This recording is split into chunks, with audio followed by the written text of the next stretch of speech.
Pak Mus nanya dong Pak, boleh. Di tempatku lagi musim ngantri BBM nih Pak, sehari semalaman. Boleh nggak sholat di tempat antrian BBM? Dan boleh nggak kalau jamak sholatnya?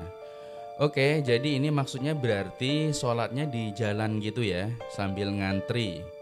Nah, Imam An-Nawawi dalam Al-Majmu' Syarah Al-Muhadzab memakruhkan pelaksanaan sholat di jalan ya. Makruhan ini tentu tidak berdampak pada pembatalan sholat, tidak. Beliau mengatakan, janganlah sholat di jalan umum karena hadis dari Umar menyebut bahwa ada 74 yang dilarang melakukan sholat. Salah satunya adalah jalan umum. Sholat di jalan umum dilarang karena menghalangi jalan orang lain dan kekhusyuan sholat itu terganggu lantaran orang lalu lalang. Kendati demikian, sholat yang dilakukan di jalan umum tetap sah karena larangan di sini disebabkan oleh hilangnya kekhusyuan dan mengganggu jalan orang lain. Kedua hal ini tentu tidak berdampak pada pembatalan sholat. Nah, terus kalau di jamak seperti apa Pak sholatnya? Karena kalau kita ngantri BBM itu kan siang malam gitu ya. Kita buka kitab Kifayatul Akhyar jilid 1 halaman 140. Pak Mus terjemahkan ya. Kisah Ibnu Abbas dan pertanyaan Ibnu Syakik telah terbukti dalam Sahih Muslim. Nawawi berkata, pendapat yang membolehkan menjamak sholat karena sakit adalah pendapat yang jelas dan dipilih.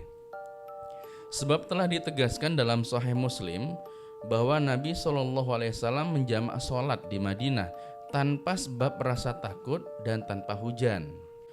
Al-Isnawi berkata, pendapat yang dipilih oleh Imam An-Nawawi ini juga merupakan pendapat yang ditegaskan oleh Imam Syafi'i dalam kitab Al-Muzani, dan hal ini juga dikuatkan oleh makna hikmah syar'i. Karena sakit itu membolehkan seseorang untuk tidak berpuasa sebagaimana musafir, maka menjamak sholat tentu lebih utama, lebih dibolehkan.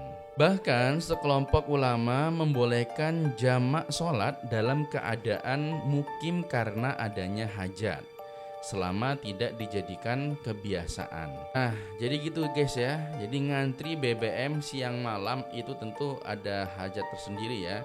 Sehingga ketika kita menjamak sholat itu diperbolehkan selama itu tidak dijadikan suatu kebiasaan. Wallahu a'lam bishawab.